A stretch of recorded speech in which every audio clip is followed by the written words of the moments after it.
ओम नमो भगवते वासुदेवाय। ओम नमो भगवते वासुदेवाय। ओम नमो भगवते वासुदेवाय। ओम नमो भगवते वासुदेवाय। ओम नमो भगवते वासुदेवाय। ओम नमो भगवते वासुदेवाय। नारायणं नमस्कृत्य नरं चैव नरोत्तमं देवीं सरस्वतीं व्यासं ततो जयमुदीरयेत्। नष्टप्रायेषु भद्रेषु नित्यं भागवत सेवया भगवत्युत्तमश्लोके पत्तिर्भवति नैष्टिकी। कृष्णाय वासुदेवाय देवकी नन्दनाय च नन्दगोपकुमाराय गोविन्दाय नमो नमः। अज्ञानातिमिरन्दस्य ज्ञानाञ्जनशलाकया चक्षुरुन्मीलितं येन तस्मै श्रीगुरवे नमः। श्रीचैतन्यमनोभीष्टं स्थापितं येन भूतले स्वयं रूपा कदा मह्यं ददाति स्वपदान्तिकं। वन्देऽहं श्रीगुरो श्रीयुतापदकमलं श्रीगुरोन् वैष्णवांश्च श्रीरूपं साग्रजातां सहगणा रघुनाथान्वितं तं सजीवं साद्वैतं सावधूतं परिजनासहितं कृष्णचैतन्यदेवं श्रीराधा कृष्णपादान् सहगणा ललिता श्रीविशाखान्वितांश्च। नमः ॐ विष्णुपादाय कृष्णप्रेष्ठाय भूतले श्रीमते भक्तिवेदान्त स्वामिनिधि नामिने। नमस्ते सारस्वते देवे गौरवाणी प्रचारिणे निर्विशेष शून्यवादी पाश्चात्यदेशतारिणे। नमो महामुदन्याय कृष्णप्रेमप्रदायते कृष्णाय कृष्णचैतन्य नाम्ने गौरद्विषे नमः। हे कृष्णा करुणा सिन्धो दीनबन्धो जगत्पते गोपेश गोपिका कान्त राधाकान्त नमोऽस्तुते। तप्तकाञ्चन गौराङ्गी राधे वृन्दावनेश्वरी कृष्णभानुसुते देवी प्रणमामि हरिप्रिये। वाञ्छाकल्पतरुभ्यश्च कृपा सिन्धुभ्यैव च पतितानां पावनेभ्यो वैष्णवेभ्यो नमो नमः। जय श्री कृष्ण चैतन्य प्रभु नित्यानंद श्री अद्वैत गदाधर श्रीवासादि गौर भक्तवृंद। हरे Krishna Krishna Krishna Hare Hare Hare Ram Ram Ram Hare Hare.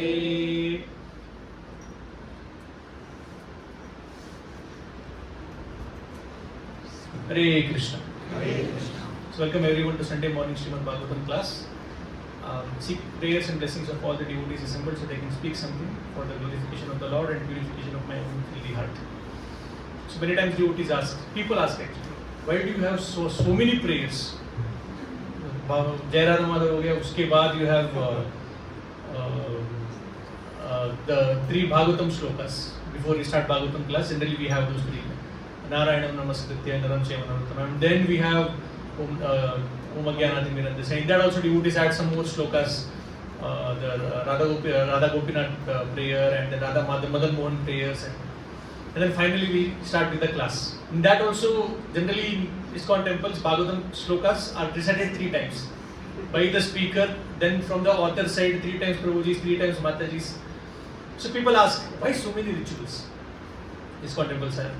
So generally if you see, if you go to a railway station, generally what is, regardless of devotee or non-devotee, what is one common commodity you are definitely going to purchase?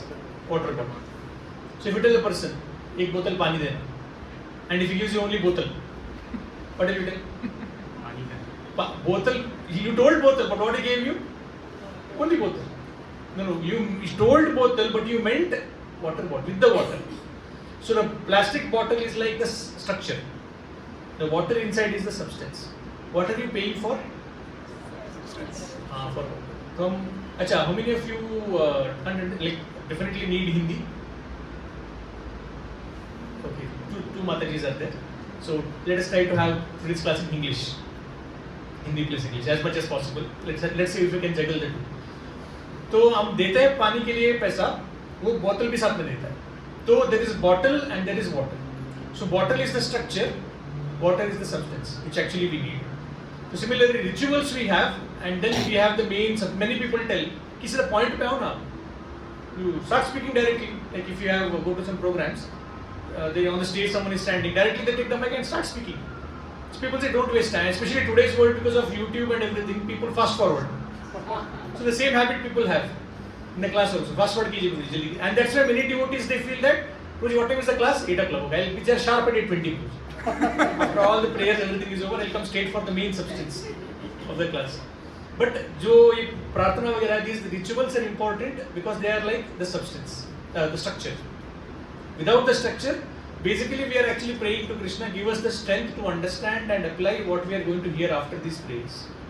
तो मान लीजिए प्रसादम के लिए आ गए, class में आ गए, उसके बाद प्रसादम है भी, तो प्रसादम is there.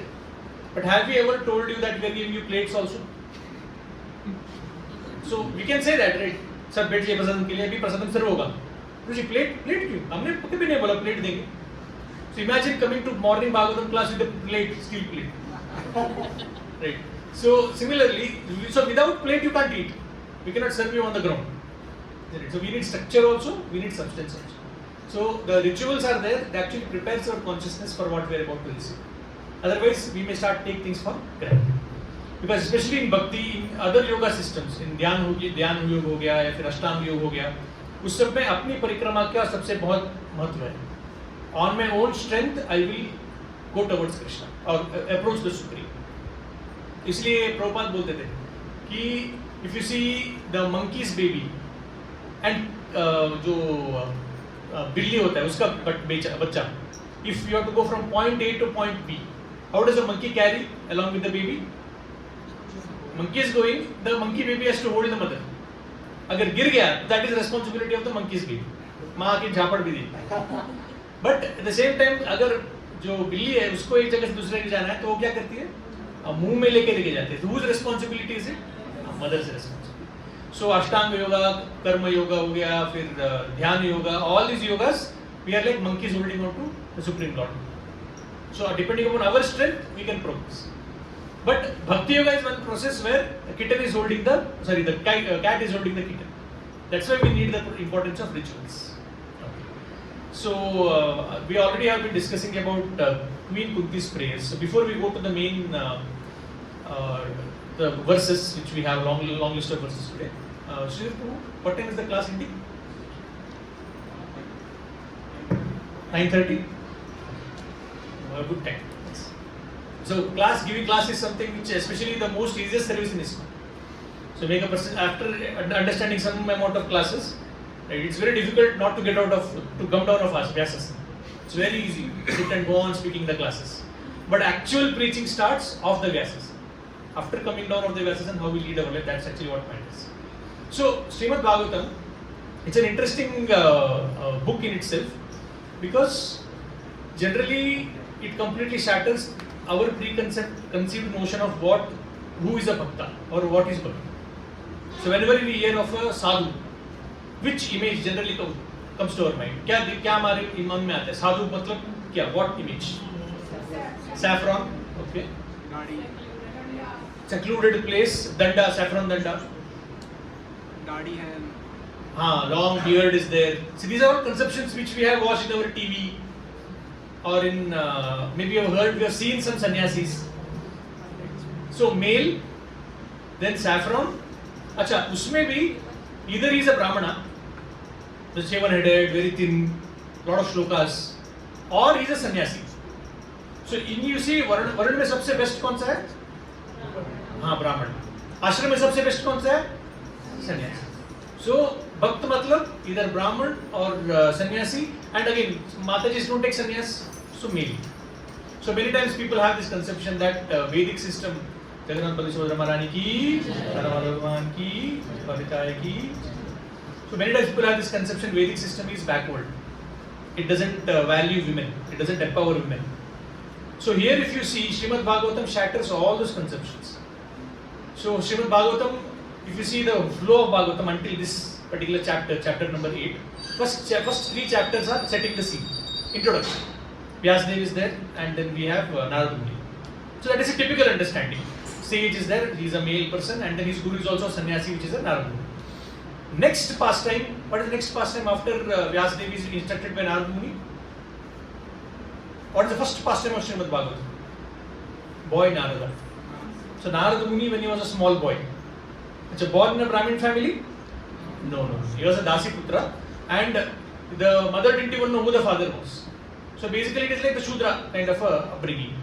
So such a person becomes pure devotee by the association of Bhakti Vedantas. That is the first pastime. That's why it is said Kalau Shudra Sambhava. In Kali Yuga, everyone is Shudra. Right? So if at all we feel that Hare Prabhuji, we have no qualification, Bhagavatam is giving us hope that don't worry, without qualification also you can become perfect. If there was one person, actually there was one devotee who was distributing Bhagavad Gita's in airport in US. So he was distributing and people are waiting for the plane to come. And he was also boarding that plane. So he was distributing books like hotcakes. So one person saw that such fired up person this person is. And he not only, he called that person, he went to our devotee and said, hi, my name is so and so. And I have to appreciate you are a very good marketing person, salesman. I am observing that you are giving this book to people who don't even need it. They are buying it from you. So I was thinking, actually I am CEO of a company and I am looking for a head of marketing. So if you would like to join, please do consider. Our Prabhu said, yeah, that's a good offer. Do you have Bhagavad Gita? He says, no, not yet. Then you purchase this. So he purchased Bhagavad Gita. And he thought if I say no, then the relationship may get soured. So he bought it. Then he said, take my card. Call me once you made up your mind. I said, okay. So 1 week pass. And then this person calls him back. Or Prabhuji back. I said, what have you thought about my offer? And he says, I'm still thinking. सोच ही रहा हूँ मैं. अभी decide नहीं किया है कि आपको company में join करना है नहीं करना है. And he said, अच्छा. Then our Prabhu said, do you have Bhagavatam set? Said, no, Bhagavatam, what is Bhagavatam set? I don't know what it is. Then he said, no problem, you buy one Bhagavatam set, it's a very nice book. So then he bought a Bhagavatam set also, thinking that, chalo, that he is still thinking, soch raha hai, there is good chance that he may. And Bhagavatam set is more expensive also, without it's an investment, no problem. So then 2 more weeks pass, and no call from our Prabhu. फिर प्रभु जी ने उन्होंने फिर से call किया प्रभु जी. Hare Krishna. So now this time he heard Bhagavad Gita a little bit, Bhagavatam a little bit. So Hare Krishna, sir. So what have you thought about my offer? तो वो बोले आपके पास चैतन्य चरितामृत है क्या? So चैतन्य चरितामृत भी उनको distribute कर दिया. नहीं वो उन्होंने ले भी लिया. Because not for a CEO it's not a big deal. It's peanuts that amount. फिर 2 हफ्ते और निकले and then this CEO was really intention, anxiety. बहुत कितना follow up करना पड़ता. Then again he calls. Last full and final. आपने मेरे ऑफर के बारे में क्या सोचा है? Are you joining my company as a marketing head? So then our Prabhu said, because now all books are distributed, then our Prabhu said, do you think I am distributing these books because I am getting some commission? आपको लगता है कि ये पुस्तक वितरण करने से हमको कुछ कमीशन मिलेगा या फिर कट मिलेगा per day salary per day labour? तो बोले नहीं. So because I have read this book, because this book has changed my life and has given me hope, that is the reason I am distributing this book as distribution of hope. So if people ask, what do you people distribute? What is the main USP of ISKCON? Some people may say deity worship is very good in ISKCON. Some people say that structure is very good. Things will go on very organized way. Actually, if you stay in ISKCON for some time, you realize how organized we are. Actually, even in the Western countries, people have big problem with organized religion.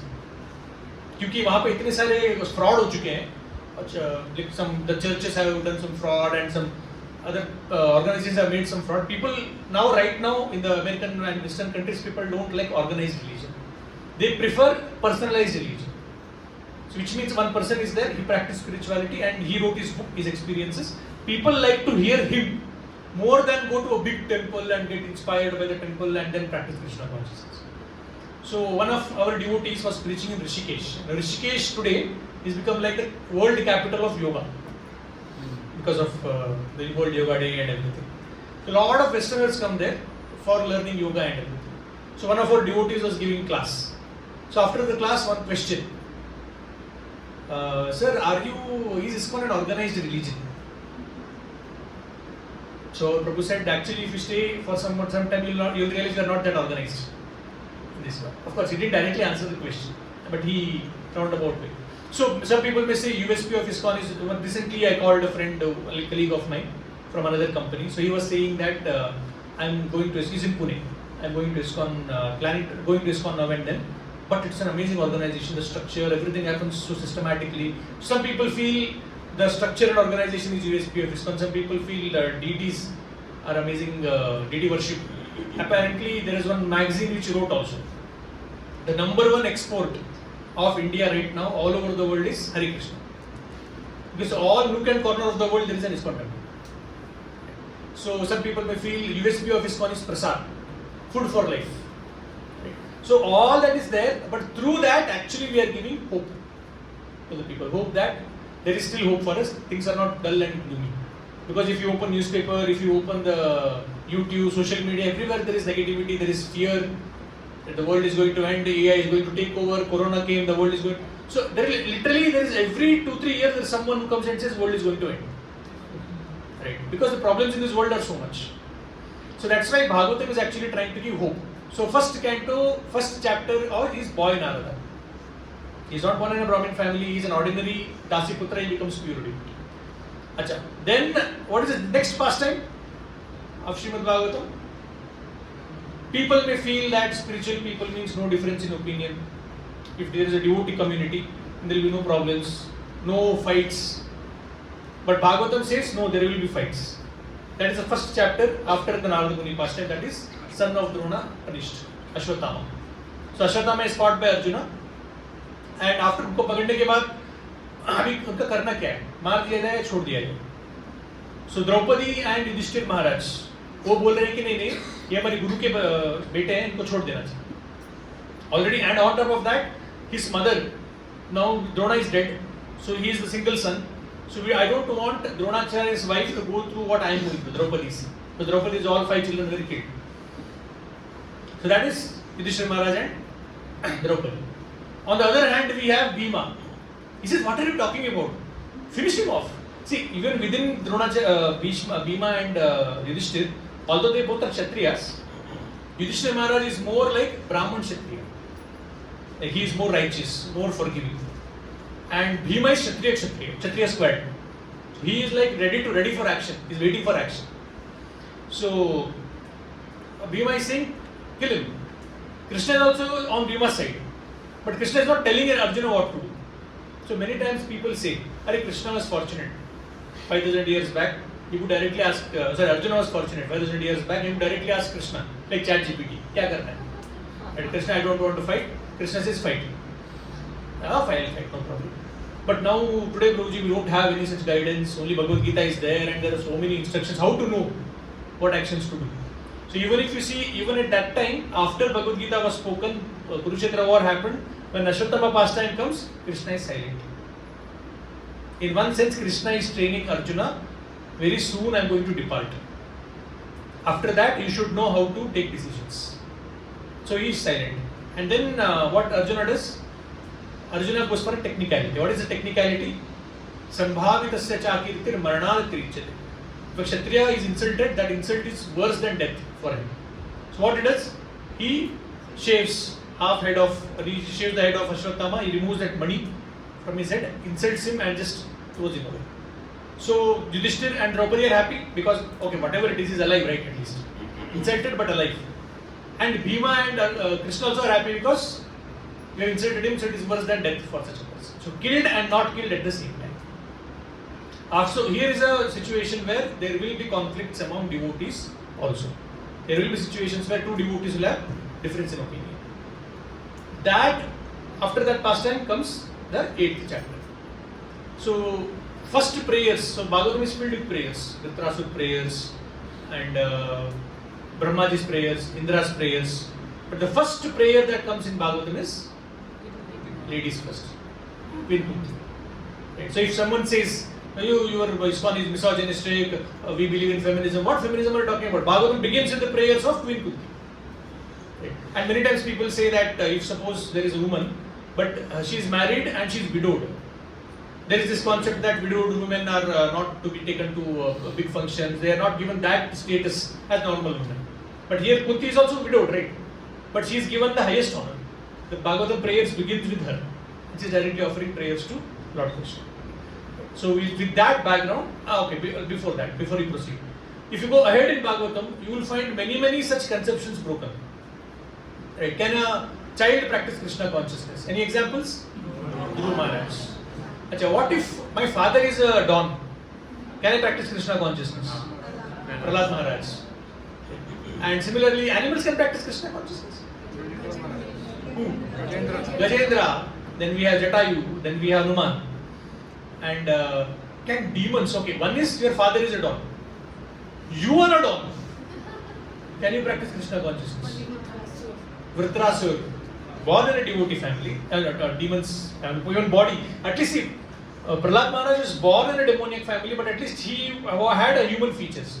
Vritrasur had demoniac features externally, but he was a devotee.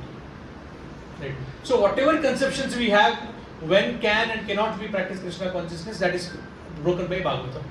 One of our devotees was traveling in, he had just come from US to India. So he was in the flight, he just came, he was in the airport. One person came running behind him.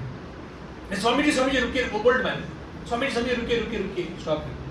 And he said, आपके पास भगवद गीता है क्या? He said, अभी तो मेरे पास नहीं है, लेकिन मंदिर में है, तो अगर आप आ सकते हैं तो मिल जाएगा आपको भगवद गीता. बोले कि हाँ, तो एक्चुअली मेरी उम्र अभी 80 साल हो गई है. I'm 80 years old now. I think now I should start reading Bhagavad Gita. So people have this understanding, na old age में भक्ति start कर दीजिए. So then Prabhuji asked, so what have you been doing? Like, what are you doing right now? He said, CA. So he said, okay, chartered accountant. He said, no, complete aram. Now nothing to do. I'm retired 20 years back, totally free now. So I wanted to start reading Bhagavad Gita. Of course, Prabhuji gave him the card and he proceeded forward.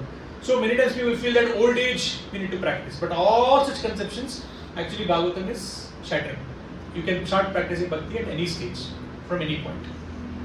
Whatever the background be, we can begin starting. Like Prabhupada was, initially in 1966, Prabhupada started the movement when Sam joined Prabhupada. And he was initiated to become Shyam Sundar Prabhu. And one fine day, he comes to Prabhupada and says, Prabhupada, there is a problem. He said, what happened? He said, actually, before I met you, I used to take drugs. And I would go one step ahead. I would even smuggle drugs. It's called drug peddling. So the police have caught that record and they have caught me now. I have to go to jail. Prison sentence is about 6 years. And I have to be in jail. So Prabhupada said, so he was a little embarrassed.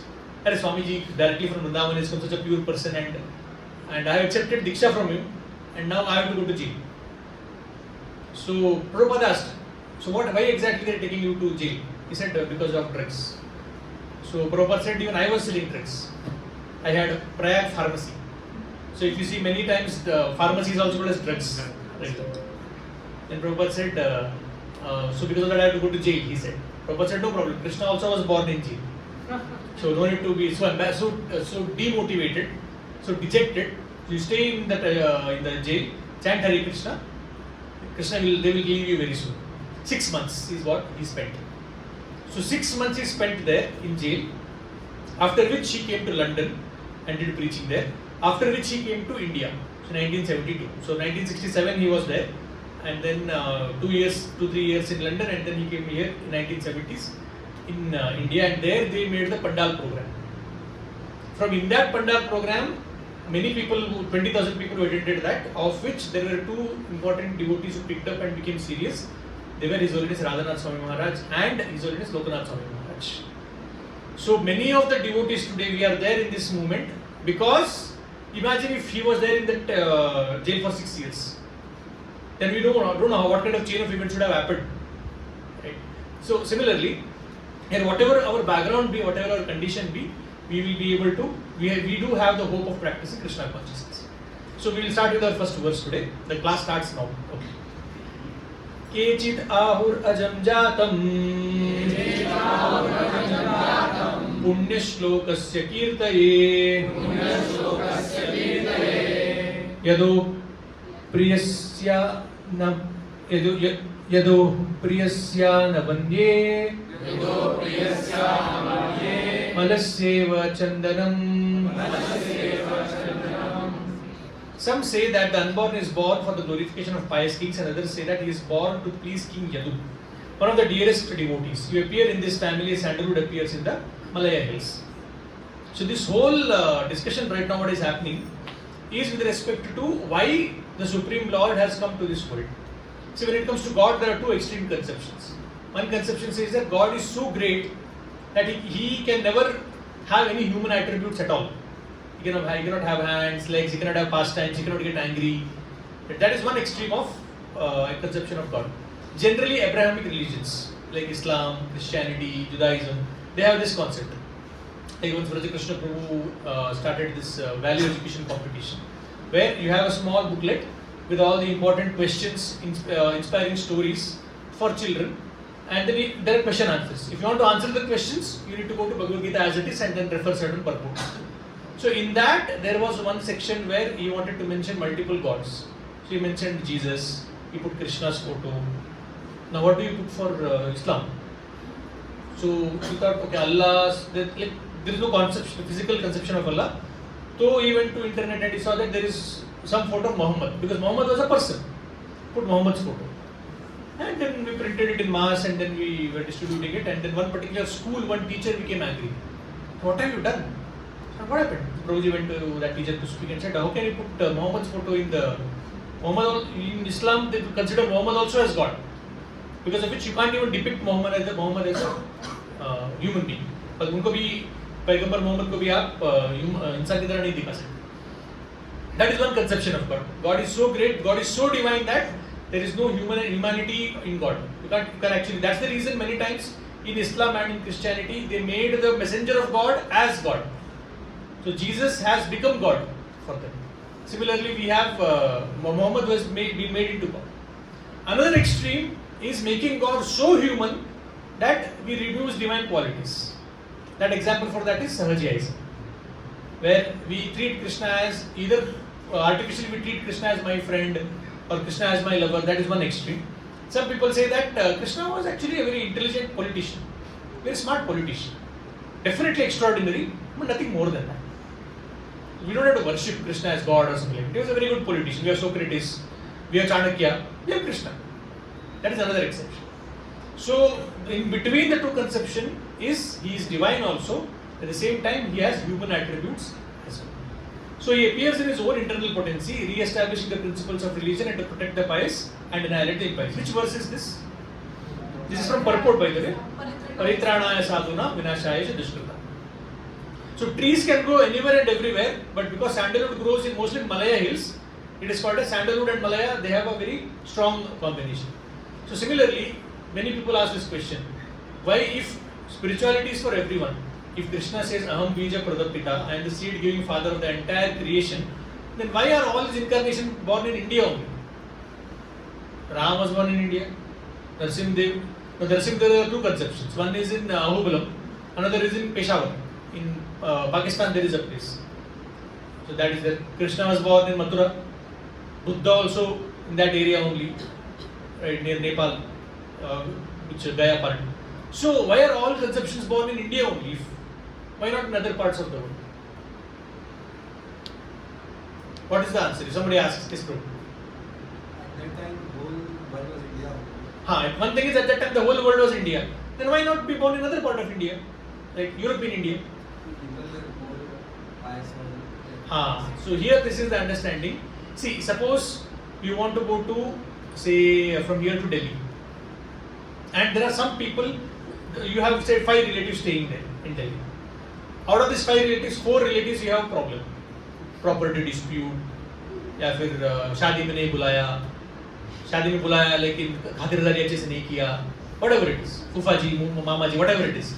At 4 लोगों से बनती नहीं, कुछ ना कुछ विवाद, problem, politics. With one relative you are okay. So if you are going to Delhi, where will you go? That one relative is here. Similarly, India is a place where there are already sages. There are people who are practicing piety is there. So it's not that everyone in India is also pure. Even during Krishna's time, there were people who were against Krishna. That's why Krishna had to come and kill so many of them. But at least there are majority of people who are ready to actually accept and welcome Krishna. That's why most of the pastime actually. So that's why many times people say that Krishna is Indian God. Ram is Indian God. Right? So Prabhupada used to say, what about gold? Will you say Indian gold, American gold is gold? Similarly, God is God. There is no Indian God and American God, something like that. Same thing Prabhupada is mentioning here. So Lord is born, unborn like the sun. It is not that Krishna was born and then he did some meditation and he got some power. Right? So Krishna is like the sun. So when sun is setting, it is not that okay, this sun is gone, now tomorrow one more new sun will be born. The same sun is actually setting, and that's why we call Krishna's appearance. And Krishna's, we don't say Krishna's death, Krishna's birth. We have Janmashtami, but when it comes to English, we always say appearance and disappearance. And also true for all the great souls. Even today, whenever sannyasis are departing or great souls, not only sannyasis, even grahasthas who are very exalted, when they depart, we say disappearing. Jayananda Prabhu.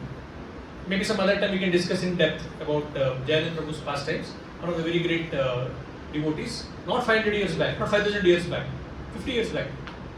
He was born in San Francisco.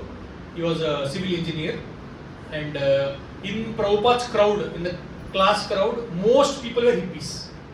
He was the only gentleman who would come to Prabhupada's class. Eventually he took to Krishna consciousness very strongly, and he was known as Rath Yatra man. He would build Rath Yatras.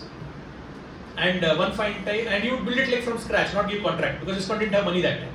He would drive taxi the whole day, he would be chanting Hare Krishna, there is no sound system, there is no recording, nothing like that. Now we have everything. So he would drive taxi on weekends, whenever he would time, he would build a cart just outside the temple. And anyone who would pass by, he would request, can you help me build this cart? And then big chance that they become devotees. One such person was His Holiness Jayapataka Swami. So when he departed before Prabhupada.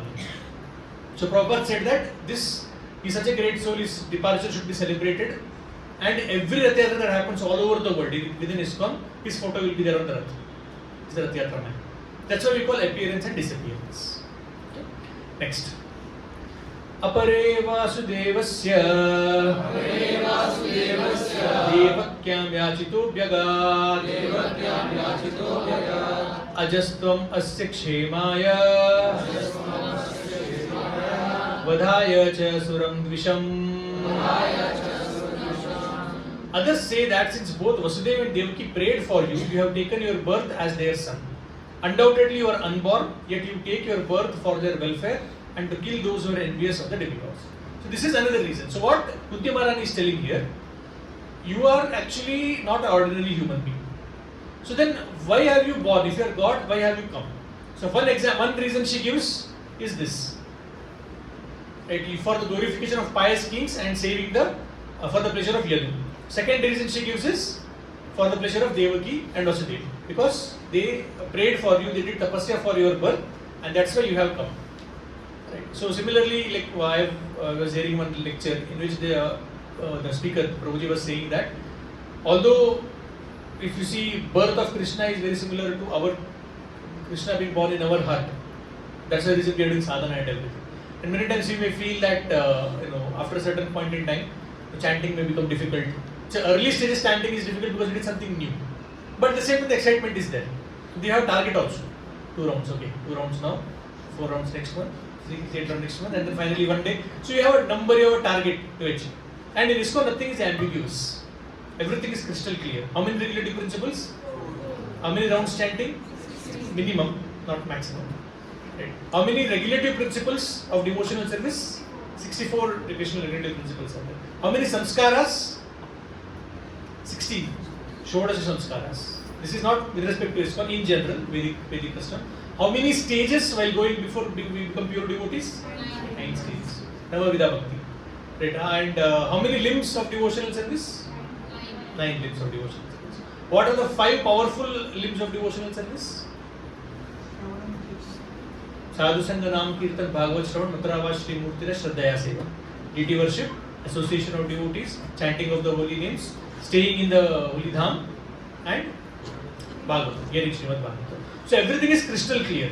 So initially we may begin, but then after a certain point it may become, because now everything is known, after 2-3 years, most of the devotees who are here practicing from some time now, you might have heard most of the pastimes repeatedly again and again. Now for a mind which is looking for something new all the time, for it to say that no, chant Hare Krishna, that is more than enough. So that will become like a challenge.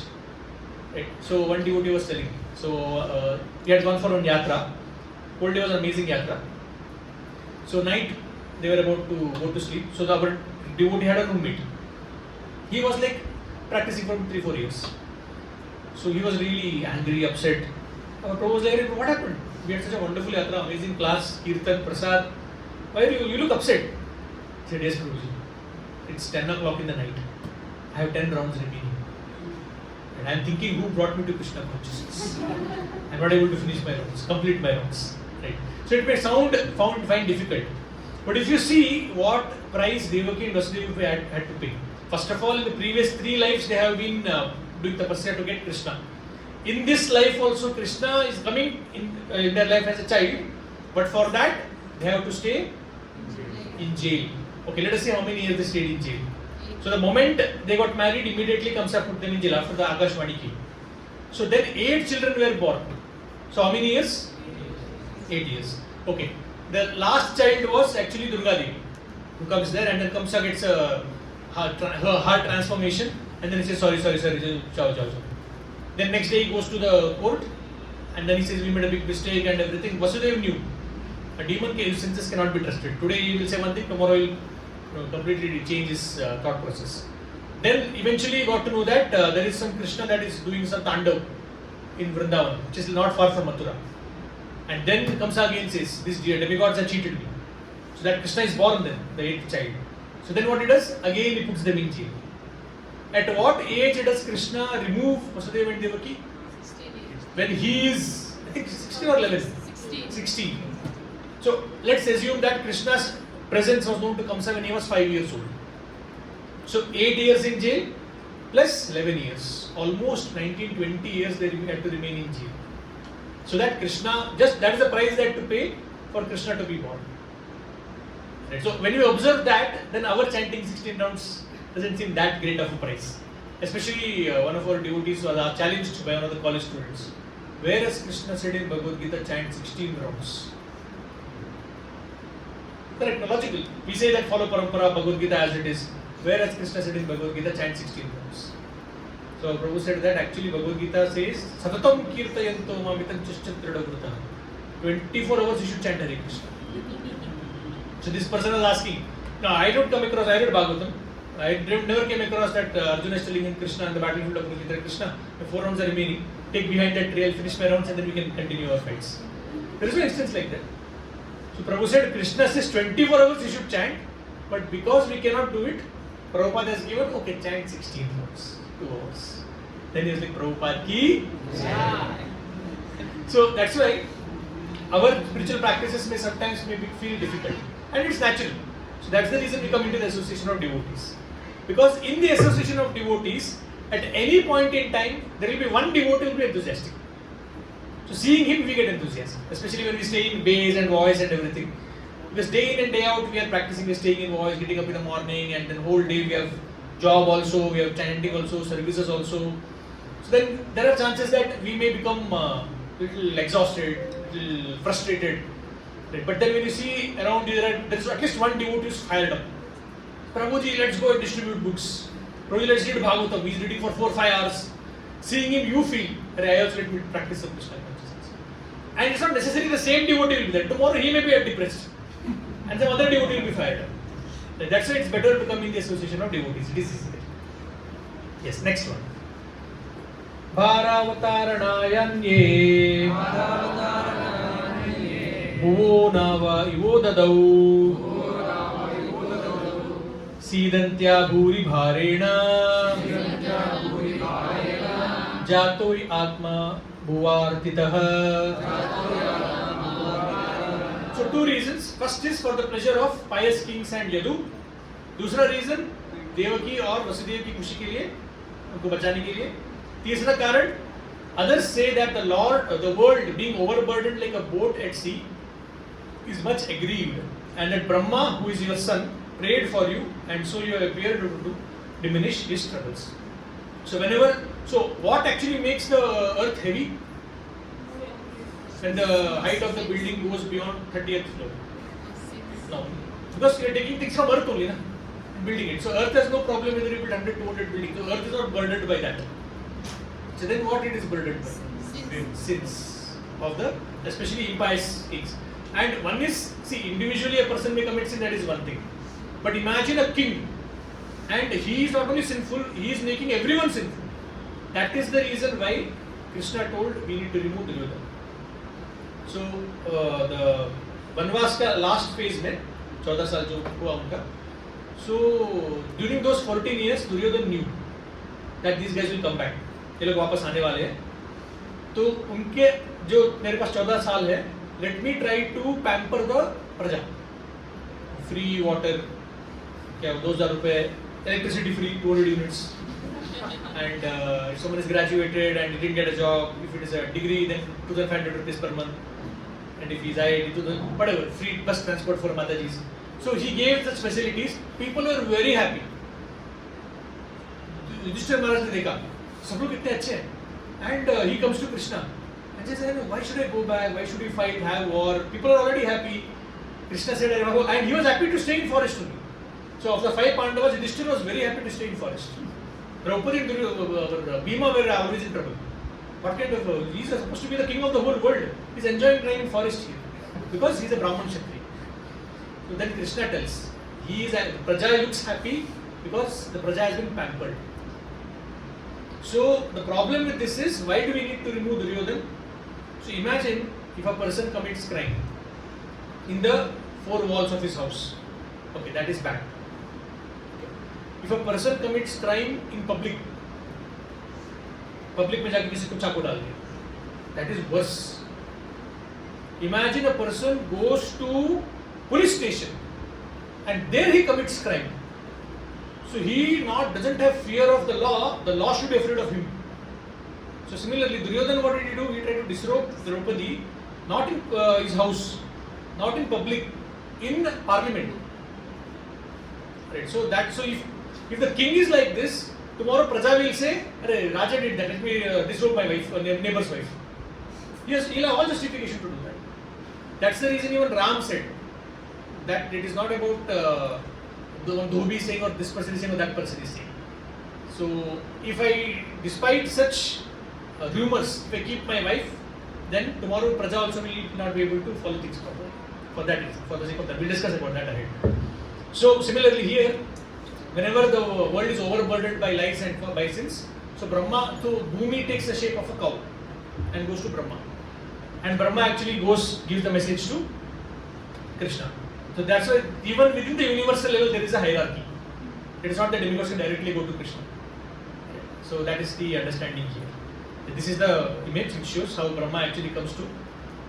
Brahma is there, but then he prays to the Vishnu and then Vishnu actually reciprocates.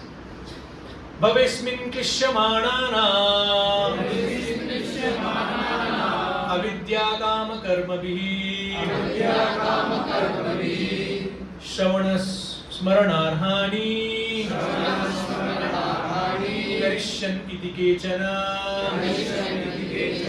And yet others say that he appeared for the sake of rejuvenating the devotional service of hearing, remembering, worshipping and so on, in order that the conditioned soul suffering from the material pangs might take advantage and gain liberation. See, this is a 4th reason which Kunti Maharani is giving. See, there are some preachers of other religion who say that actually, first of all, Rama and Krishna, they were saying that they don't exist, it's mythology. But today, because of archaeological evidences and there are so many other reasons why it is not possible to say Krishna and Ram didn't exist. So now they are saying, okay, Krishna or Ram the, but because they were kings, they had a lot of money and power, they were actually paying people to glorify them. And they paid them to write Krishna Leela and Ramayana. So that's why whatever is there in Krishna Leela and Ramayana, that is actually manufactured, exaggerated. That's what they say. So, but if you compare to that, Jesus, he was a poor man, born in a fisherman family. So he didn't have any money to influence people. So whatever is written about him in Bible, that is Correct. Whereas Ramayana and Mahabharata, I don't think so. Now coming to two aspects here. First is, did Ram and Krishna exist? The mythology part. See, there are books written about Ramayana and Mahabharata from Jain's perspective.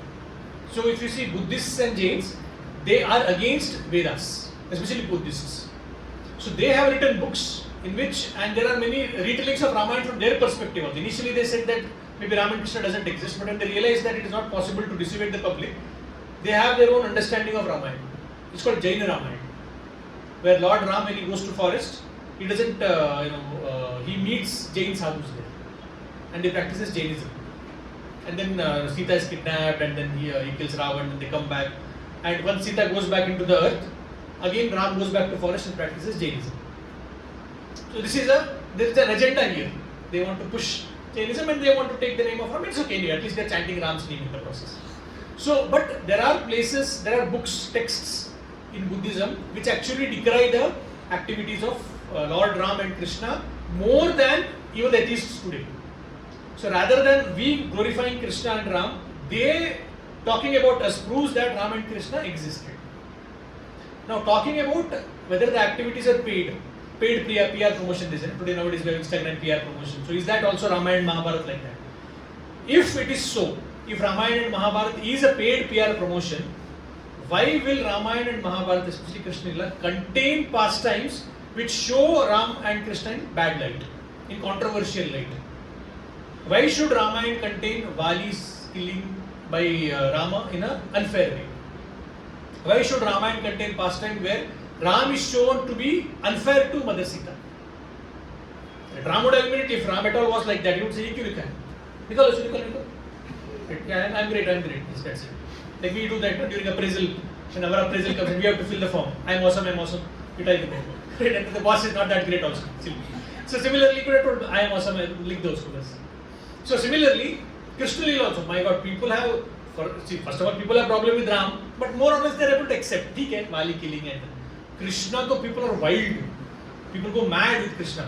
Now why he had 16,000 twins, why this and why that, and Krishna is the one who told to kill Karna. Krishna told to hit Duryodhana at below the waist and everything. One person was very angry. He said, why is Krishna having 16,000 wives? Why did he marry 16,000? Our Prabhu said, your problem is not Krishna had 16,000 queens. Your problem is you don't have one girlfriend also. That envy you are not able to handle. मुझे एक भी नहीं मिल रही है और इसको वो भी काला है. Krishna is black, bluish black. Right. So that is their understanding. So that is about. So with respect to why is it that the scriptures are PR promotions? The scriptures themselves contain things which actually show our personalities in the controversial light. Why do they do it? Bhagavatam also has. First is humans can relate.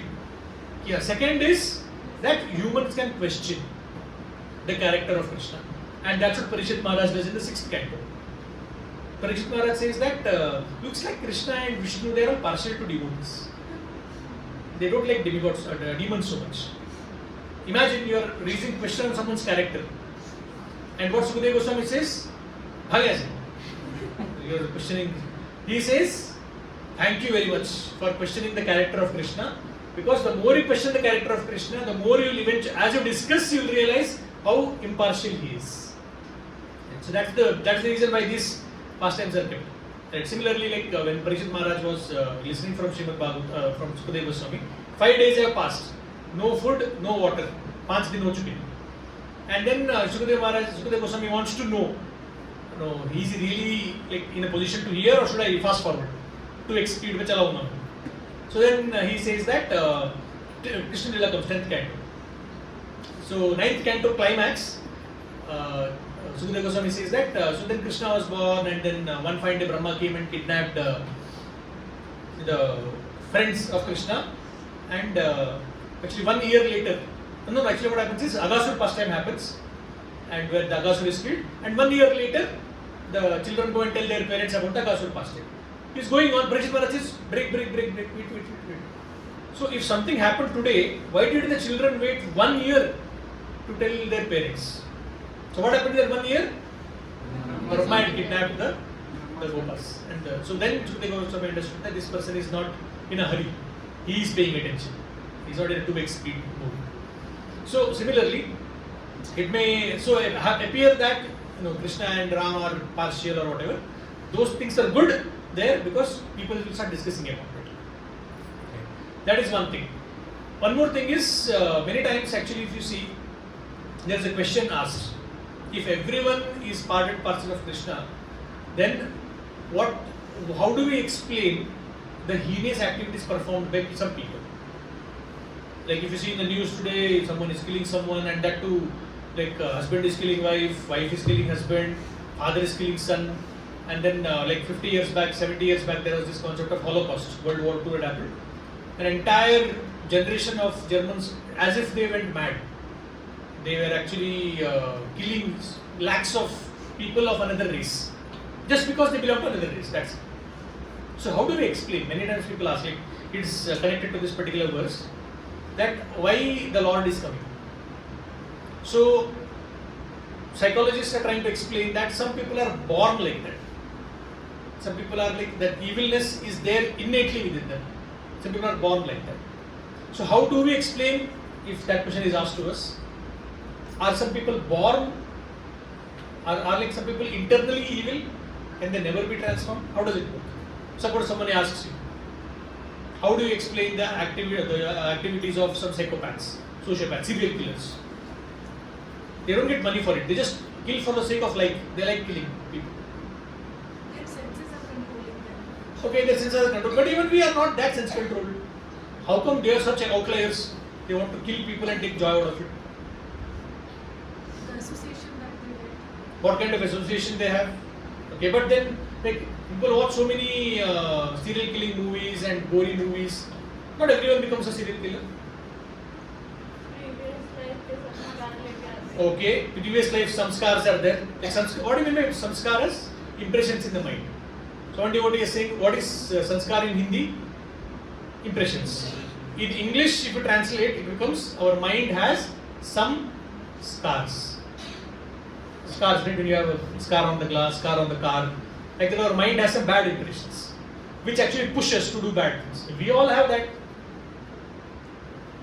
Right. So here you have to understand the difference between inborn and innate. Inborn means, as Mataji was saying, that yes, people are born because of the previous samskaras. Right. So our mind is contaminated. So this sloka which says that regenerating devotional service for hearing, remembering and worshipping, through hearing this pastime, through remembering, people's minds get slowly, steadily purified. Through that, they'll be actually, even people who have such bad backgrounds can actually get purified. Like we had one devotee. He was actually in a merchant navy. Not a devotee then. He was just a person working in merchant navy. And I think I mentioned this past time. I don't know if I mentioned this past time before. He was traveling in ship, and I have a friend who is actually a devotee friend who is a merchant navy. He says that for months together, when you are in a ship, that you can go mad. Because see, in beach when you go, there is waves, but when you go deep in the ocean, the water sometimes becomes flat. If there is no storm and everything, it looks like a long sheet of water, unending for eternity. So there is no human, and hardly 10-15 people crew. Merchant navy is a small, it's not a cruise ship. So this person was staying in the temple, in the ship. He thought that I need to develop some hobbies, otherwise I'll go mad. So he thought, next stop, wherever this ship stops, I'll go down and do some gardening. I'll get some plants and I'll water and do some gardening in my cabin. So the ship stops in Mumbai. So he comes down and then he goes to one particular nursery. He buys some plant, keeps it in his cabin and waters it every day. 2 weeks later, the ship goes and stops in another place, in another country, foreign country. There was a stop for 3 days. So after his work was over, he gets down, he wants to see the city. So while he was traveling in the city, one book distributor meets him and says, "This is Bhagavad Gita, please buy it." He says, "Okay, I have a lot of time in, there was no smartphone those days. I have a lot of time." So he takes that book and he buys it. Goes to his room, keeps it as it is. Generally most people do it. So the next day, he thought, okay, I'll read, I have time. So next day he goes back to the city and he again meets this devotee. And he says, yesterday you got the book, right? Did you read it? He said, no, I didn't read it. So then the devotee says, I gave you that book not to keep it as it is. I wanted to read it also. पढ़ना भी मैंने आपको ये किताब रखने के लिए नहीं दिया, पढ़ने के लिए दिया. थोड़ा डांट दिया उनको. He became little, he chastised him a little. He said, okay, I'll read it.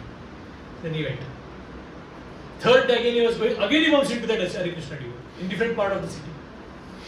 So then he says, did you read the book? तो उसने कहा अभी अगर मैं नहीं बोलूँगा तो फिर से डांटेगा मुझे. Said, हाँ, I read the book. Then our devotee asked, so what did you feel? How is the book? He said, yeah, I read it. Some parts are good, some parts I didn't like. You wanted to give a balanced answer so that it doesn't get caught. Then the devotee said, that means you didn't read the book. So our ISKCON Bhagavad Gita as it is so powerful. After reading it, people totally agree with it or totally disagree with it. You are saying, it's something I like something, that means you didn't read it. Read it next time. So he goes to his room and then he starts reading it. Interestingly, at this point in time, before he met Hare Krishna devotees, he realized something strange. He realized that ever since he has brought this nursery plant, his desire to eat meat is going up. Right. And later he realized that is a tulsi plant. No understanding, no class, no faith, nothing. Just blindly watering it as a plant, he actually, the purification of the heart started. And then he met this great soul book distributor, got the read book also. After reading it, he went and joined ISKCON Slovenia. He's a brahmachari there, ISKCON temple. Right, so that is so no Krishna conscious background, no Indian background, no Vedic background, nothing. That is one example of how this aspect of worshipping and remembering, hearing of Krishna can actually clean the heart. Why the Lord has come. One more example is we had one devotee who had come to ISKCON Sikandrabad. Again, he has come from Russia. So special devotees and a nice class he gave, and after the class, temple president was there with him. So he told him, Prabhuji, you can stay in this room, and Prabhuji, this mosquito, this coil is there. You can, in case your mosquito bites you, you can on this. He said, no, Prabhuji, I don't want to kill mosquitoes. Like last week, messenger was telling about, he said, I don't want to kill the mosquitoes. Temple president was like, my God, Prabhuji, you're such a great sadhu. You don't even want to hurt. I had heard about Brigari, who didn't want to hurt ants. But you are one step ahead. Mosquitoes also you don't want to. Then that Prabhu said, Prabhuji, please don't glorify me like this. You don't know my background. So he then tells what was his background. So he, even to look also, he was like 6 feet tall, atta-katta bodybuilder type. He was actually a commander in the Siberian army in Russia. So in general, Russian army is feared by people. In that, Siberian army is the most deadliest. In that, he was the commander. And there is no concept of democracy and everything. At least then, 1980s. It was communism. Burn the villages. Finish. Kill everyone in the village. Mass murder. So after one such operation of wiping out one particular village, he went to a train. In the railway station he went. And train, railway station is like one big compartment and everyone is sitting. There is no individual chairs. Like we have metro. Like that. So, the moment he stepped in, everyone stood up because he was in a military uniform with all the badges and everything. Everyone stood up, except one person. He was our Hare Krishna devotee. He was fully absorbed in reading some Bhagavad Gita. Right, so this person scanned the whole place. They were ready to give him a seat. He saw one person is sitting. He went straight and sat in front of him. Everyone sat. The train started going, and he's waiting. When he will recognize that I am there and give me respect.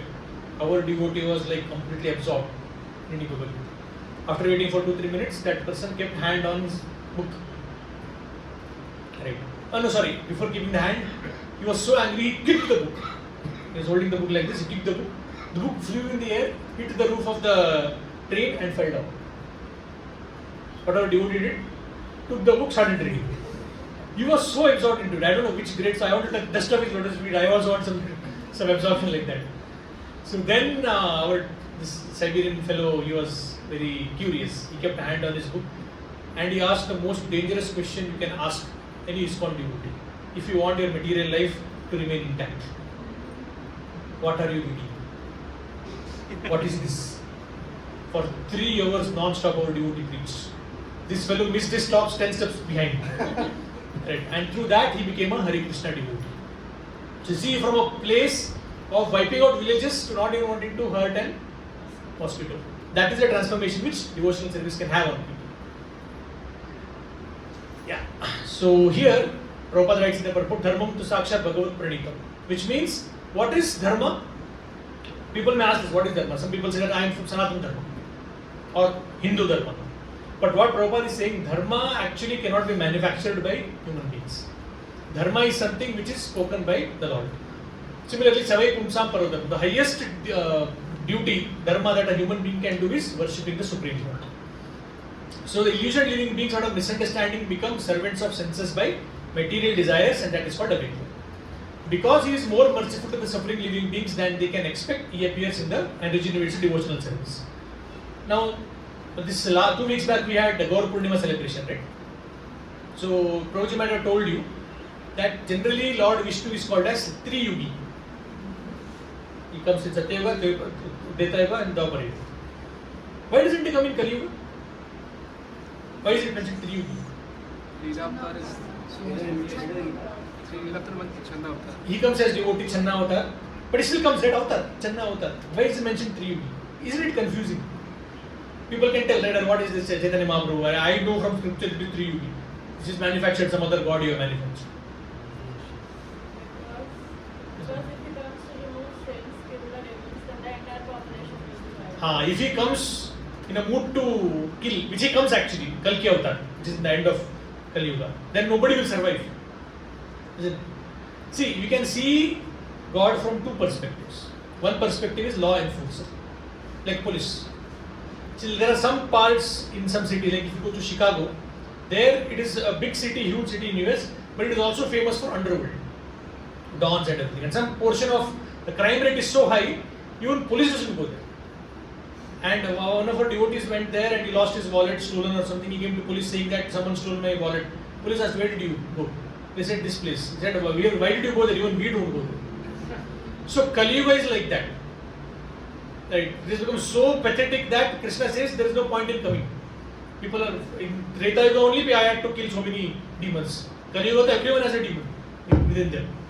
So that is one understanding. Police doesn't come to this particular place. Krishna doesn't come. Law enforcer. But another understanding, if you see, is of a charitable person. Someone wants to give charity. So imagine there is an earthquake that has happened. Like yesterday, there was an earthquake in Myanmar, if I'm not wrong. So earthquake that has happened. Suppose someone is charitable. What he will do? He will try to give money there. The more the calamity, the more the charity. Similarly, if you see Krishna as a charitable person, then this whole Kali Yuga is like one big natural calamity for 4,32,000 years. It's like earthquake or continuous earthquake, imagine. For 4,32,000 years. People are suffering, his children are suffering. So naturally his compassion goes the maximum there. That's why he comes as Chaitanya Mahaprabhu, who is Namo Mahavadanya. He is not just charitable, extremely charitable. That is the reason, that's how we reconcile both these aspects of Triyugi, at the same time Mahaprabhu coming as his own devotee. Next verse. Shranvanti gayanti grananti vikšnashah Smaranti nandanti tavehitam janah Taveva pashyanta chirena tavakam Bhava pravaho paramam padambujam. O Krishna, those who continuously hear, chant and repeat your transcendental activities or take pleasure in others doing so, certainly see your lotus feet, which alone can stop the repetition of birth and death.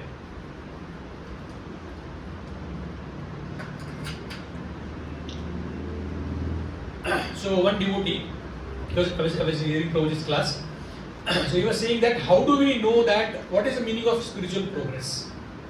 We have different understandings, right? You might have heard already in classes. Can you give some examples? How do you know that you are progressing in spiritual life?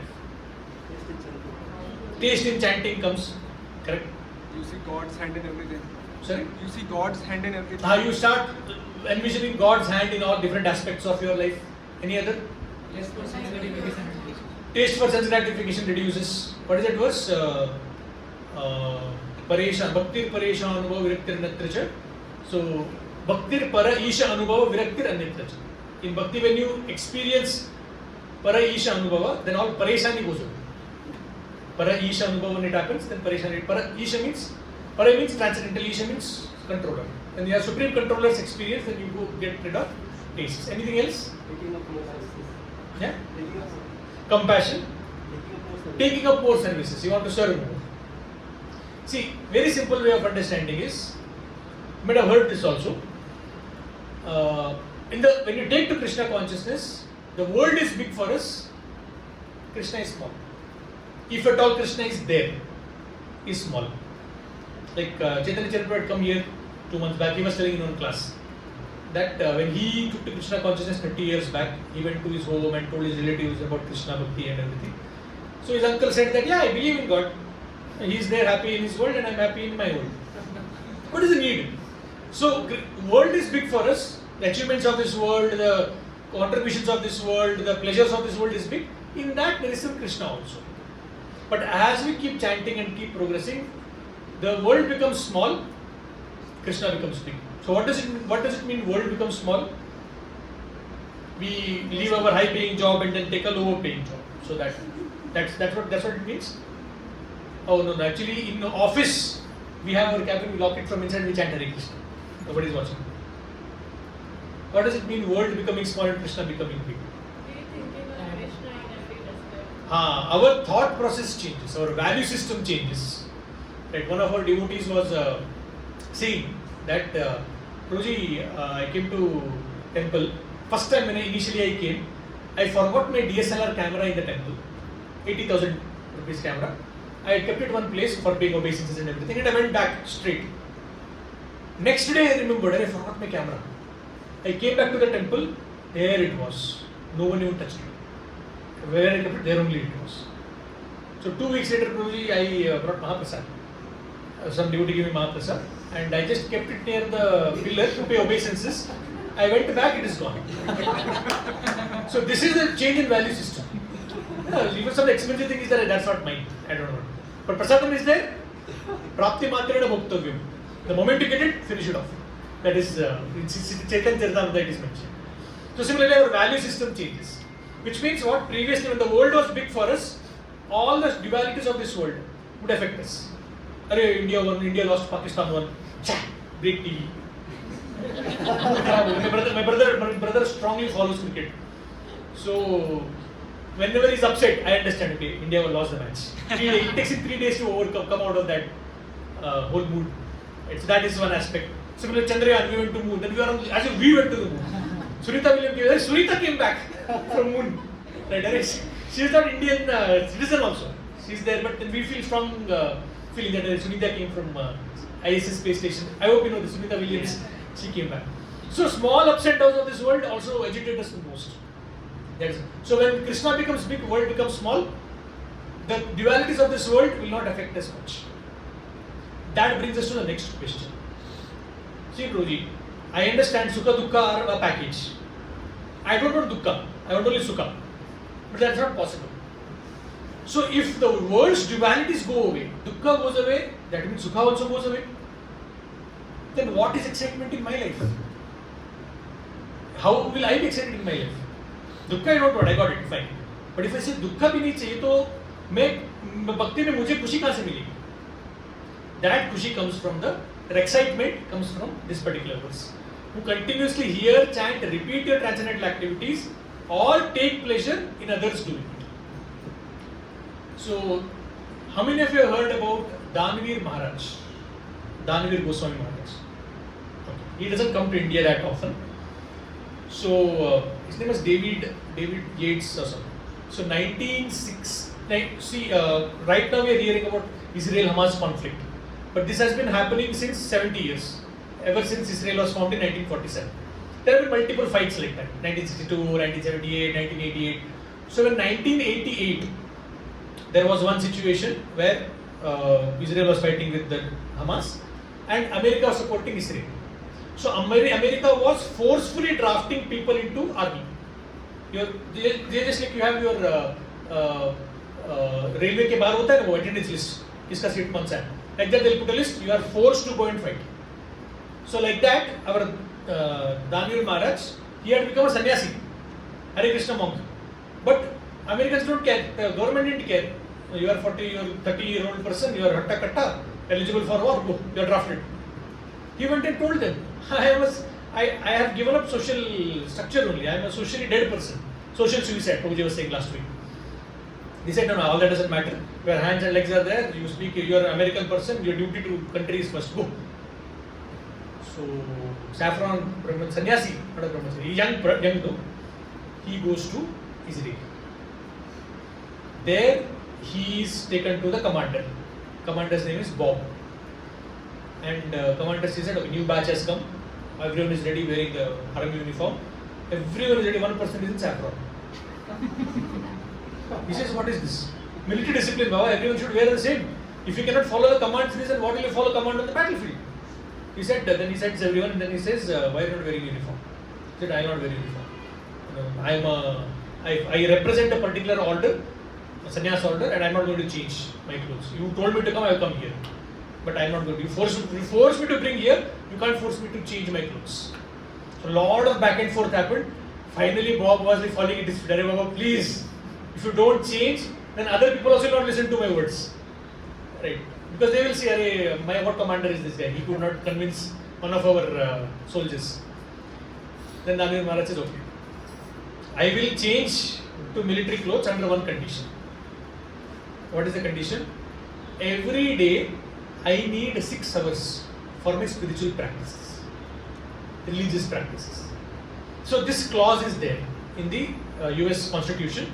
If someone is in army, if they have the full right to, you cannot discriminate them based on their spiritual religion. Right? So, and generally, like Christians or even Jews, they have half an hour prayer session, then move on. Ours is 6 hours. So 6 hours I need for every day. Yes, for what? He says, I'll get up at 3:30. Even we get up at 3:30. We have March past. Yeah, so we get up at 3:30, have a bath. 4:15 to 5:15, 4:15 to 4:45 Mangalarti I will do. Then 4:45 to 6:45 chanting. And then 6:45 to 7:15 I have deities, I will decorate them nicely, do puja. 7:50 to 7:45 Guru Puja. And we have that. And then 7:45 I will give Bhagavatam class. Now there is no audience, I am only speaker, I will be the only audience. So 7:45 to 9:30. 9:30 I will be free.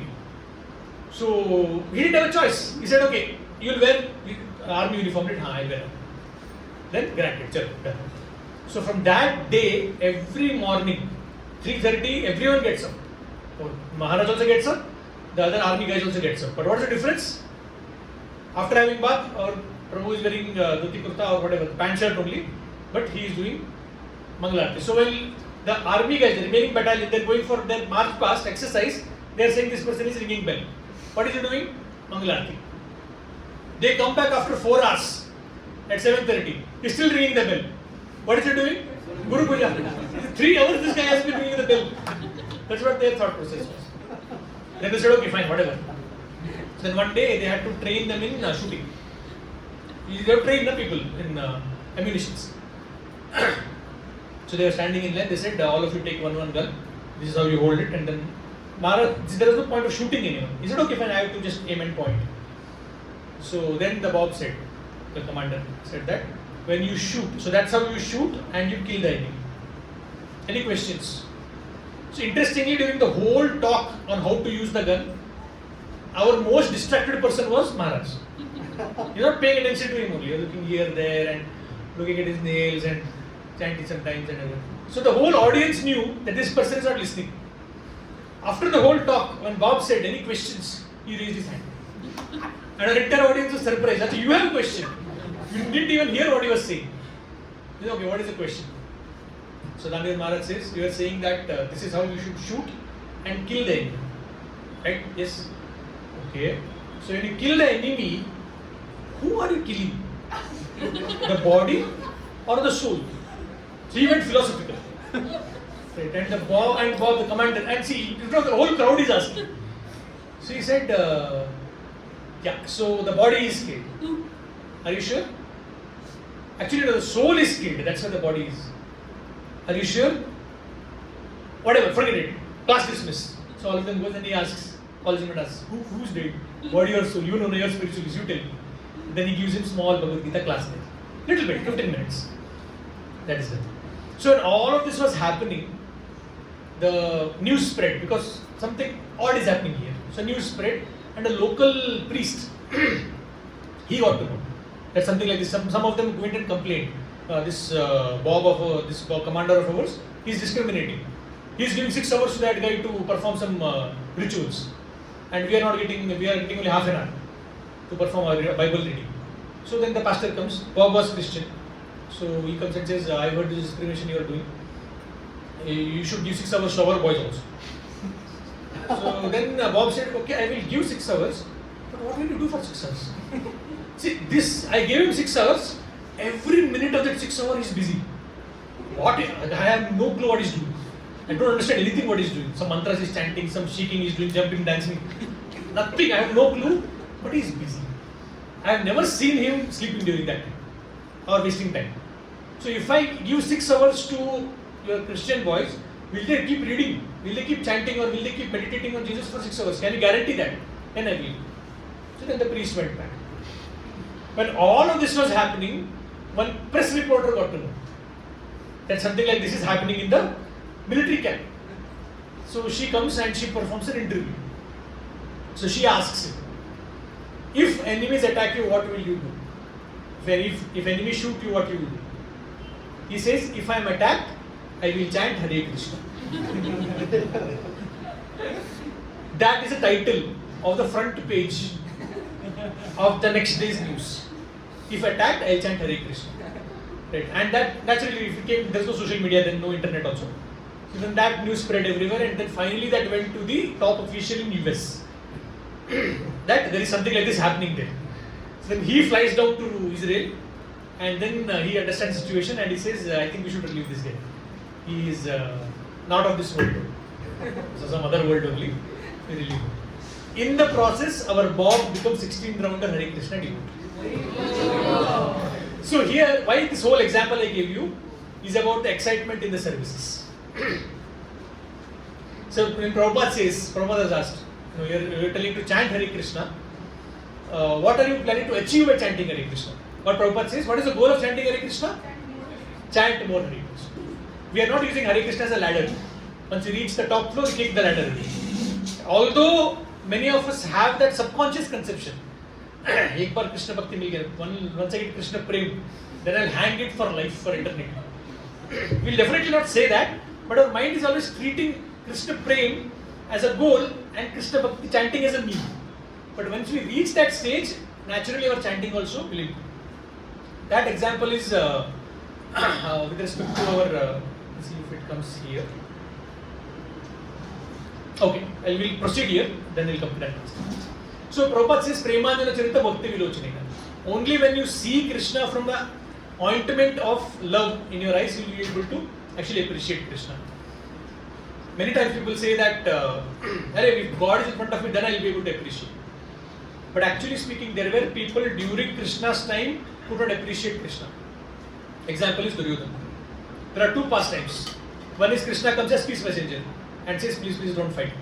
Let's not have this war. Duryodhana says, arrest Krishna. What Krishna does? He shows Virat Rupa. Even Duryodhana sees it. And for a moment Duryodhana is shocked. But then, see, this is the idea.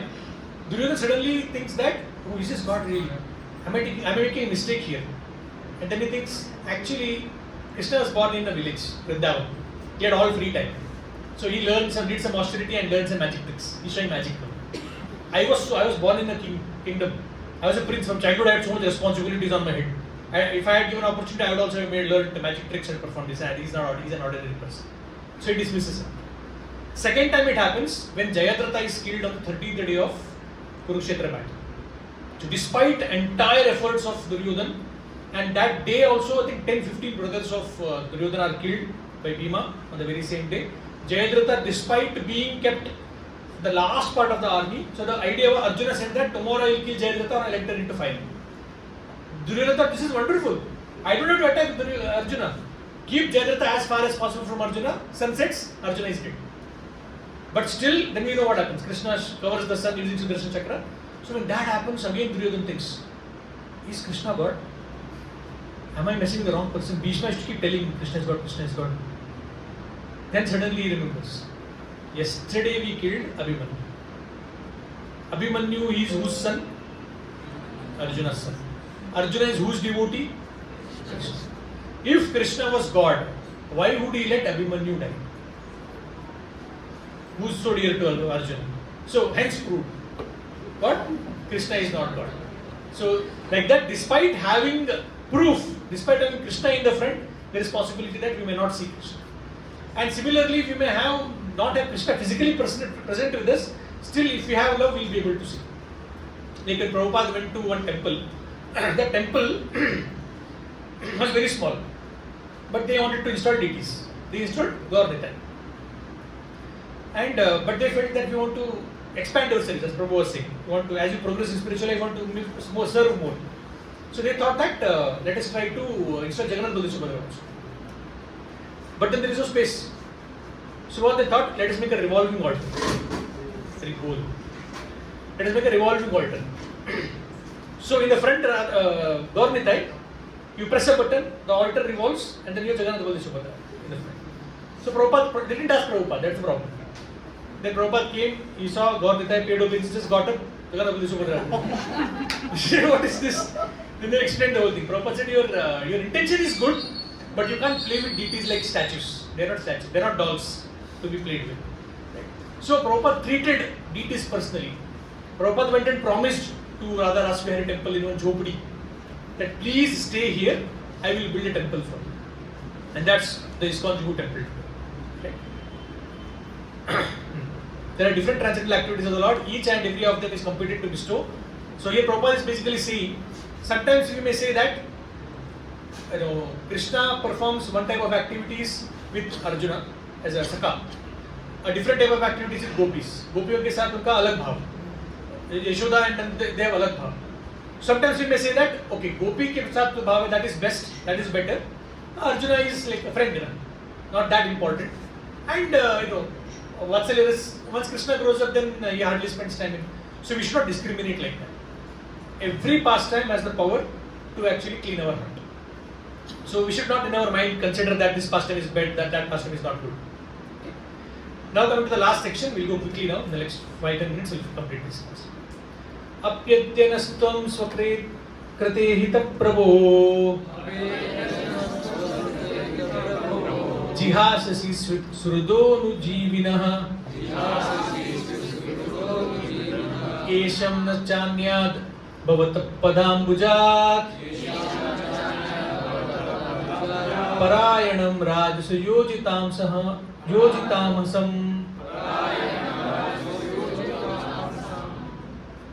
Oh my Lord, you have executed all your duties yourself. Are you leaving us today, though we are completely dependent on your mercy and have no one else to protect us?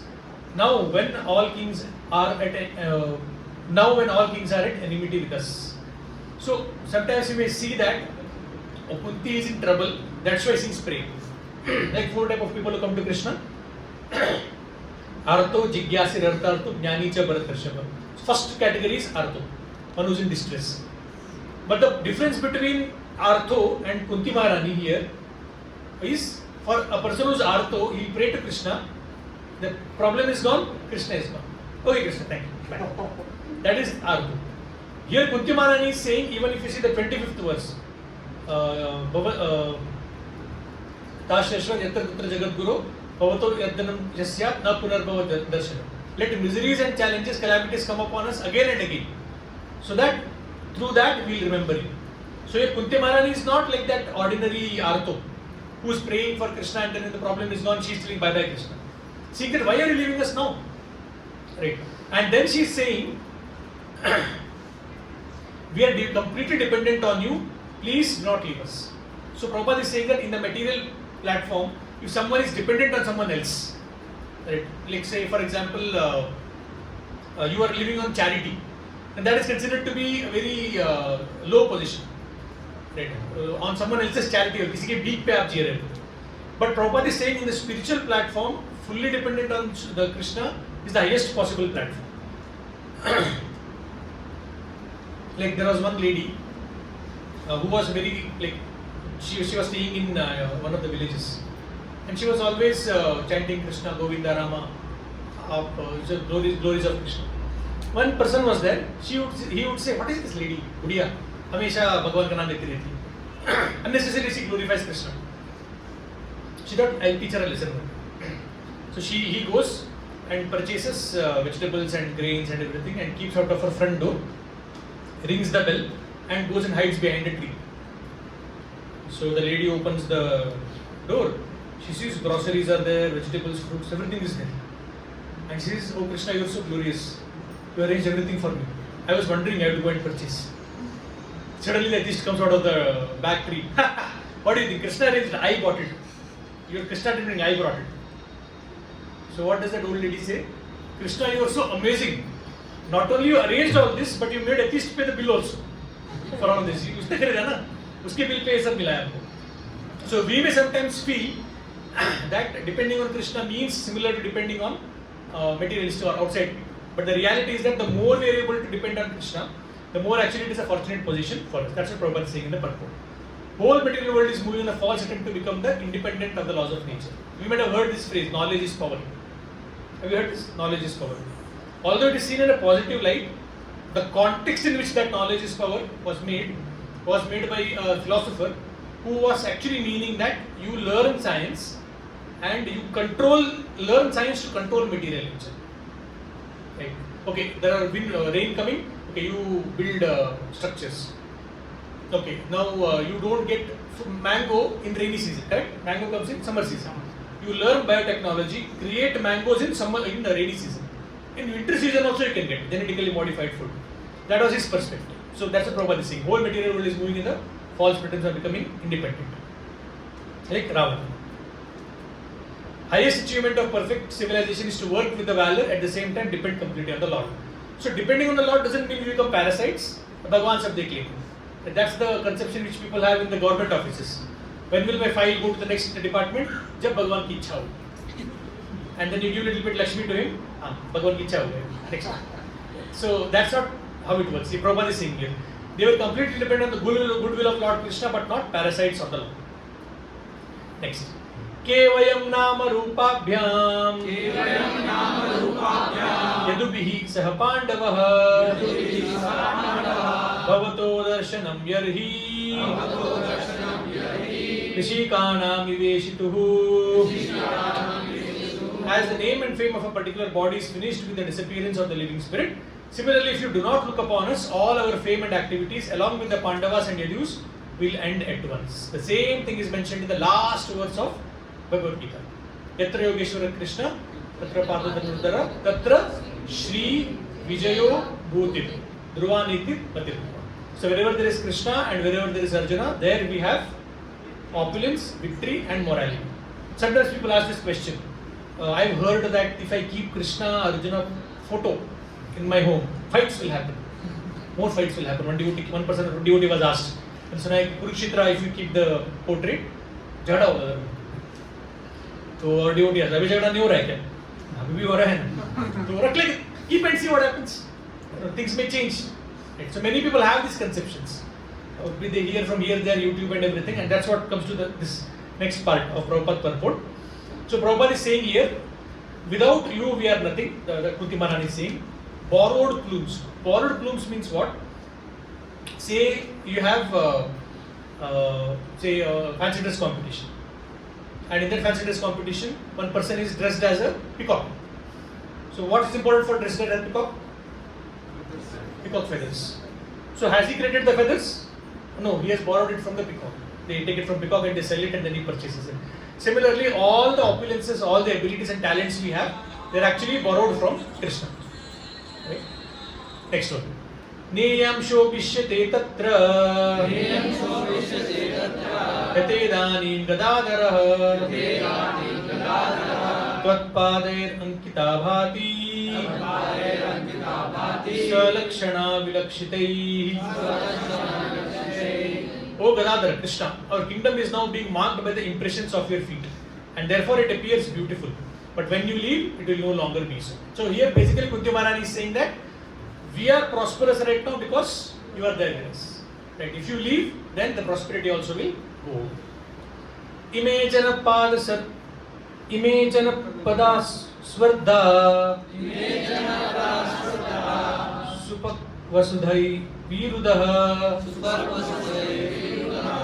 वनाद्रिनाथ उदन्वन्तो ये एदन्ते तव वीक्षितैः. All the cities and villages are flourishing in all aspects because the herbs and grains are in abundance. Trees are full of fruits, rivers are flowing, hills are full of minerals, and oceans are full of wealth. And this is all due to the glancing. You are glancing over them. So the more we are able to live in the shelter of the Lord, the more we will have prosperity. So when scriptures say dharma, artha, kama, moksha, artha doesn't mean money as such. Money is one of the aspects. Artha means wholesome life. You get good food to eat, you have good sleep, your health is well, your job is also doing well. So whole the package is actually called as artha. So whatever we discuss, same thing is mentioned in the purport here. We go to the next one. Tvai me ananya vishaya matir madhupate sakrat ratim udvahatat adda gange vaugham udanvati. So this is the climax of Kunti Maharani's prayers. After saying all of that, she is saying, as the Ganges forever flows to the sea without hindrance, let my attraction be constantly drawn to you without being diverted by anybody else. So this is a very famous shloka and many of the very often quoted shloka. So why this example is given of Ganga flowing towards the ocean? See, first is wherever the Ganga starts and wherever it ends, all the route, the whole place, it benefits anyone and everyone. So all the life forms, many of the civilizations were on this bank of the rivers. Right. That is first. Second thing is, whenever there is flow of water, Ganga, if there is a big rock, will Ganga stop? No. What will it do? Either left or either right or either under, or if need be, break that obstacle. Similarly, in our life also there will be challenges, there will be so many obstacles in remembering Krishna. So here Kunti Maharani is saying that let my consciousness and remembrance be like that river. Yes, same purport points what I just mentioned is mentioned here. I think this is the last verse. Shri Krishna Krishna Sakha Krishna Rishabhamani Drug Rajanya Vamsha Dhanana Pavarga Virya Govinda Gotuja Surarati Haravat Haravatara Yogeshwara Khila Guru Bhagavan Namaste. This is the climax, the summary of the entire teachings of Queen Kunti. O Krishna, O friend of Arjuna, O chief amongst the descendants of Vrishni, you are the destroyer of those political parties which are disturbing elements on this earth. This we discussed in the first few verses. Your prowess never deteriorates. You are the proprietor of the transcendental abode, and you descend to relieve the distress of the cows, the brahmanas, and the devotees. You possess all mystic powers, and you are the preceptor of the entire universe. You are the Almighty God, and I offer you my respectful obeisances. Krishna Bhagavan ki, Kunti Maharani ki, Srimad Bhagavatam ki, Prabhupada ki. I don't think we have time for question answers. By the time Prabhuji comes from there to hear any questions. Yes, Prabhuji, when Parishit Maharaj asks how is Krishna impartial, what does Sukadeva Goswami answer? Sukadeva Goswami, just like I told that time, right? The dangerous question you can ask a Hare Krishna devotee. The most dangerous thing you can do to Hare Krishna devotee is asking question, because then he doesn't stop speaking. Same thing happens to Sukadeva Goswami also. So he asks, looks like our when Shishupal is killed. That past time when the mention of that happens, then Parishit Maharaj asks, looks like Krishna is partial. So that is in 6th canto. How many cantos are there in Bhagavatam? 12. So after hearing this question, first of all, Sukadeva Goswami appreciates Parishit Maharaj, and then he starts speaking about Hiranyakashipu. So in the Hiranyakashipu pastime, he explains that how when Hiranyakashipu was killed, even after killing, it may look like, oh my God, Narasimha killed Hiranyakashipu. But what happened to the soul of Hiranyakashipu? that got delivered. So even when Krishna looks like he's attacking someone, actually he can do only good. Just like you take an axe and you cut a sandalwood tree with that axe. What happens to the tree? Tree is dying with every cut. What is happening to the axe? Axe is getting fragrant. Sandalwood is giving fragrance to the axe. What is axe giving to the sandalwood tree? Murder. So that is the beauty of Krishna. We may approach Krishna negatively also, but that can only do good to us. Hence, he is not partial. Hence, proof. That's in general in gist. Right? For more detailed understanding, please read Srimad Bhagavatam. I think most of you have bought Bhagavatam sets and everything. So let's not keep it as it is. Let us read it on a daily basis. Thank you. Hare Krishna. So let's thank Prabhuji for the wonderful class by chanting one time Hare Krishna Mahamantra. Hare Krishna, Krishna Krishna, Hare Hare, Hare Rama, Rama Hare Hare. So last 2 weeks Prabhuji gave classes on Chaitanya Charitamrita. So we have one in the Chaitanya Charitamrita with us. If anybody would like to purchase, please contact me. But we also have a 50% discounts on the book. So it's cost 3,000 rupees. Anybody interested can reach me out. In Hindi it is there. Hare Krishna. And now let's find up for the prasadam.